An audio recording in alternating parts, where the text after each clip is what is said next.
Now, the Three Martini Lunch with Greg Corombos and Jim Geraghty. And welcome, everyone, to the Wednesday edition of the Three Martini Lunch, along with Jim Geraghty of National Review. I'm Greg Corombos of Radio America.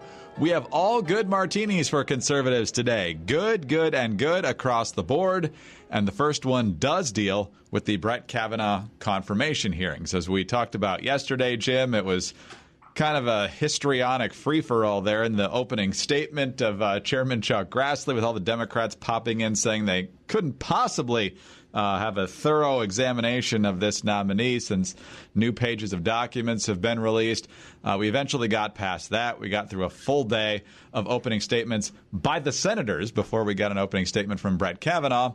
And the opening statement from a senator that we want to focus on today is from Ben Sasse of Nebraska. Ben Sasse does a nice job from time to time of explaining what the American constitutional process ought to look like. And so we spent time saying that judges are not supposed to be political figures. We elect political figures every 2 and 6 years in Congress and 4 years for the presidency.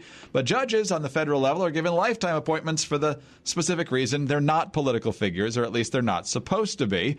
And so then he launched into this, which I think should have a lot of constitutional conservatives standing and applauding. So the question before us today is not what does Brett Kavanaugh think 11 years ago on some policy matter. The question before us is whether or not he has the temperament and the character to take his policy views and his political preferences and put them in a box marked irrelevant and set it aside every morning when he puts on the black robe. The question is, does he have the character and temperament to do that? If you don't think he does, vote no. But if you think he does, stop the charades.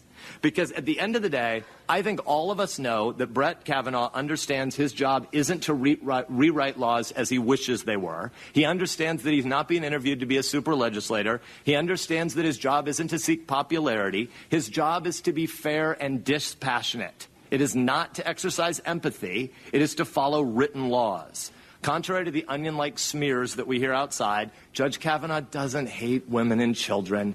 Judge Kavanaugh doesn't lust after dirty water and stinky air.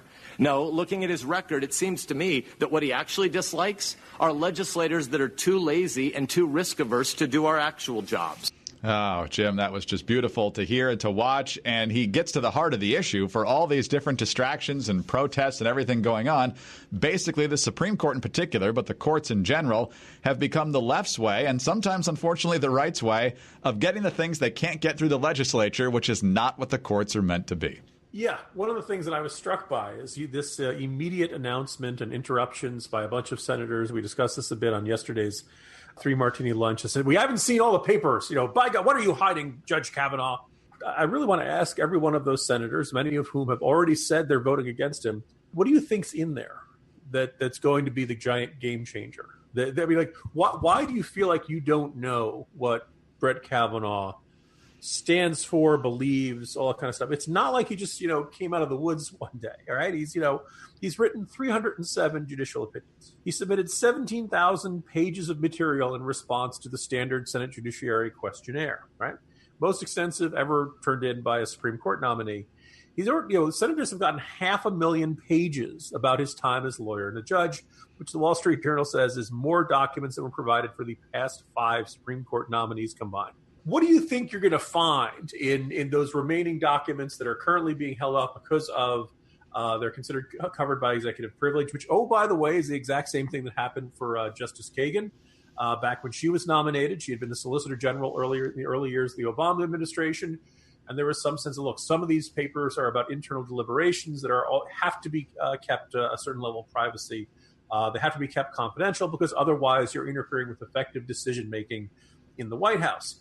No Democrat objected to this when it was a Kagan rule, but now all of a sudden, because of Kavanaugh, it's the worst thing ever.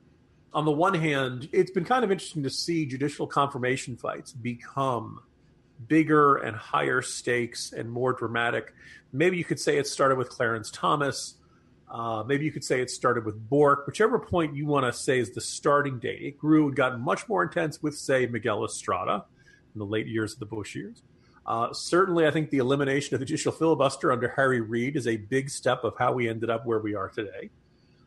This is just kind of the way things are And if Democrats want to turn back, fine. I'm perfectly fine with an era in which the only criteria of whether a judge should be named to the Supreme Court is a matter of ethics and a matter of, are they an impressive legal mind, good thinker, et cetera, et cetera. This is how you end up with Ginsburg and Scalia getting, 98-0 or 98-1 type confirmation votes. But that was a long time ago. We haven't had that. When the likes of Barack Obama launch a filibuster over folks like Justice Roberts, then you can't expect the other side not to do the same thing.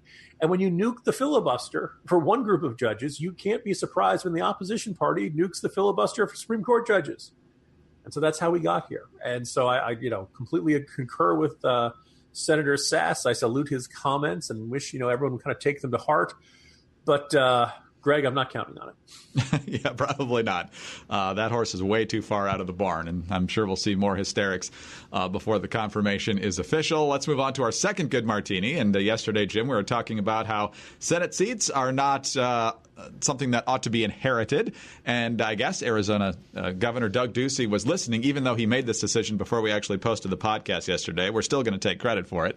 Jon Kyl, who served as a senator from Arizona for 18 years, retired in 2012. Jeff Flake now holds that seat, and now he's retiring. But Jon Kyl's a guy who has an ACU rating, I believe, of around 96, 97. He is the choice. Here's how the governor phrased it on Tuesday. As I contemplated who could best serve our state in the U.S. Senate, I kept coming back to one name and one person, Jon Kyl. There is no one in Arizona with the stature of Senator Jon Kyl. He is a man without comparable peer. With nearly 2 decades' experience in the Senate, serving alongside John McCain, Senator Kyl is prepared to hit the ground running. Not only is he prepared, not only does he know how the system works, Jim, but he's about as conservative as you can get in the U.S. Senate. The Daily Kos gave him a rating of less than 3, which ought to be making a smile from the other side here. So great choice by Governor Ducey. Yeah, a couple of my colleagues were kind of quietly grumbling, saying that this was a missed opportunity. If there was some sort of great conservative rising star that could run as a quasi-incumbent 2 years from now, this was the time to do it. First, I think the first problem is, Greg, I don't know if there was a consensus-building rising conservative star to fit that bill very much. There are a lot of people who'd like to have that reputation, but there probably wasn't. It's a little bit of the Hippocratic Oath.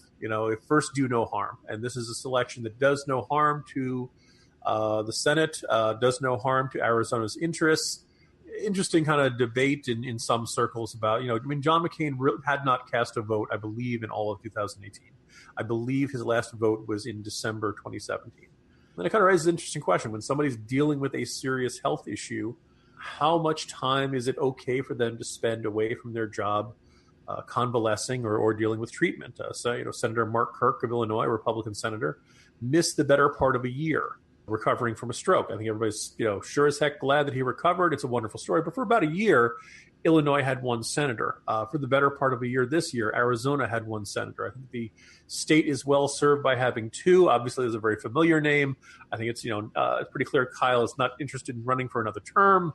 The state is in good hands. Yes, you're probably going to have a big, probably messy Republican primary fight for the Senate 2 years from now. But maybe that's the way it ought to be, that you probably shouldn't take somebody and instantly elevate them to something like that. There are exceptions. I think Tim Scott was a terrific choice, but this is a perfectly fine selection. Arizona can rest easy. There will be 100 senators for the vote on Justice Kavanaugh. Boy, I could put in the cart before the horse.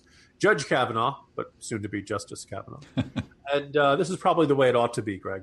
2 quick follow-ups here. First of all, did the people who think this was a missed opportunity have a particular name in mind about who is a rising star who would be a consensus figure in the GOP in Arizona? Let's just say, Greg, my sense of their definition of consensus is a little broader than my definition of consensus. I mean, there's some good reps there. I'm not sure that they would be a slam dunk to win statewide. And the other thing is, if you have, the old saying, if you have two quarterbacks, you don't have a quarterback. If you have 3 or 4 pretty good GOP House members or rising stars, then you don't have one. And the 2 or 3 you don't pick are going to be really irked at the one you did pick. So. All right, last point on this. This is one of the things Jon Kyl said yesterday that's raising a few eyebrows. I've committed to serving at least through the second session of the 115th Congress. I do know I will not seek this seat in 2020 nor any other office in the future. Okay, we're in the 115th Congress, which ends on the first couple days of January, and that's what he's committed to serving through. He's also saying he's not going to run in 2020. So the question is he going to serve for those following 2 years to get up to 2020? I assume that he will, but it's kind of odd phrasing unless he just misstated the number of the Congress. I'm going to guess it's that one, Greg, because I'm still running 2017 on my checks. I mean, they change every year. Just pick a year and stick with it. Pick a number for Congress and stick with it. Yeah, you definitely got some theories out there, I think particularly on the left, saying that, if McSally doesn't win the general election this year for the Flake seat, then Jon Kyl's going to step down early next year, and then McSally will be named to finish the next 2 years, and then she can run as an incumbent in 2020. So that seems pretty far-fetched. I think a lot of people have way too much free time. Jim, let's move to our final good martini now, and this has nothing to do with conservatism or Republican politics. This has to do with the Democrats and who's not running again. This is Chicago Mayor Rahm Emanuel. For the last 7.5 years, I've given my all every day and left everything on the field. This commitment has required significant sacrifice all around. Now with our 3 children in college, Amy and I have decided it's time to write another chapter together. So Rahm Emanuel will not run for re-election as mayor of Chicago next year. This is close to the end of his second term. Here's what he says he came into office hoping to achieve. Every day for the past 7.5 years, that is what I've tried my level best to do. To improve our schools, make our community colleges relevant, put our fiscal house on a stable footing, confront violence, and rebuild trust between the police and community, modernize our transportation systems, invest in our neighborhood parks and libraries, and grow our economy into an engine of jobs and opportunity for all Chicagoans. Jim, Rahm Emanuel's got a long and undistinguished record in Washington and beyond. I'm guessing, certainly when you look at violence and police and community relations, those are epic failures. I can't say I'm an expert on the rest of his Chicago record. He's got a long record in D.C. of being one of Bill Clinton's guys that do the dirty work. I remember when the Obamacare issue was on the plate in the House of Representatives, he was yelling at moderate Democrats naked in the shower to make sure they voted yes. And so this guy is he's departing the scene, and hopefully he's leaving for a long time. You know, Greg, I thought the most really moving and touching part of his announcement that he would not be seeking another term, Greg, was when he thanked the thousands and thousands of Chicago voters for supporting him who had not been shot. And really, I mean, my understanding is at least 2,000 or 3,000 Chicago citizens who have not been shot in gun violence in that city. So it's a real testament that they missed some. Sarcasm aside, Greg, every now and then you and I play the game, what if he were a Republican? And I remember back when you were getting the colorful profiles written about Rahm Emanuel, they would describe behavior that was supposedly this sort of, man, he's such a tough competitor, and boy, does he have that relentless drive to succeed, that really made him sound like a maniac, right? He sent a dead fish to an opponent, apparently took out a steak knife and started stabbing the table once, discussing how he was, all of his enemies would be dead. Greg, if you did that, I'd probably check you for a concussion and or have you committed. Like this is not normal human behavior. But there's kind of the tone of all these profiles, like, that Rahm, So then he becomes mayor, a bit of a surprise, goes from being Obama's first chief of staff to mayor of Chicago. And the joke at the time was after, being the person who was chief of staff in the first tumultuous years of the Obama administration, Greg, that Rahm Emanuel wanted a position with some real power. Because, the chief of staff, Obama's a better chief of staff than his chief of staff. He's a better speechwriter than a speechwriter, et cetera, et cetera. But what's more, look, I don't think you can paint the Rahm Emanuel years of Chicago as roses and rainbows and sunshine. I think it's every single year, people have argued about the national statistics on gun violence being skewed by just how bad things are in Chicago. And what's really kind of fascinating is I don't know if we would say, I mean, Chicago's a big city, but New York's a big city. LA's a big city. All these cities have gangs. All of these cities have violent crime to some extent, but no one has it the way Chicago has. And this, every single hot weekend in summer, you're going to see the headline in either Tribune or the Sun-Times, 23 killed, 4 dead in weekend of, and it just happens over and over and over again. And you would think this would be a front and center problem. And I think there have been certain times when papers like the New York Times have written, good in-depth stories saying, wow, this is a really bad problem of gang and gun violence in this city. I just had this feeling that had this occurred under a figure who was less beloved by the Washington media, the national media, then Rahm Emanuel will be remembered as a disastrous mayor. That he would be, I don't know whether your measuring stick is David Dinkins. I don't know whether your measuring stick is Marion Barry. Chances are you have some all-time least favorite mayor who you think probably did the least. Ray Nagin, of New Orleans during Hurricane Katrina. That Rahm Emanuel would rank up there as his city turned into a war zone and gang violence just got worse and worse. No matter what, the city just couldn't seem to get a handle on it. And what is otherwise, I think most people who visited Chicago would say, an otherwise great city. And I'm not going to get into the giant New York versus Chicago, what defines a pizza fight going on there.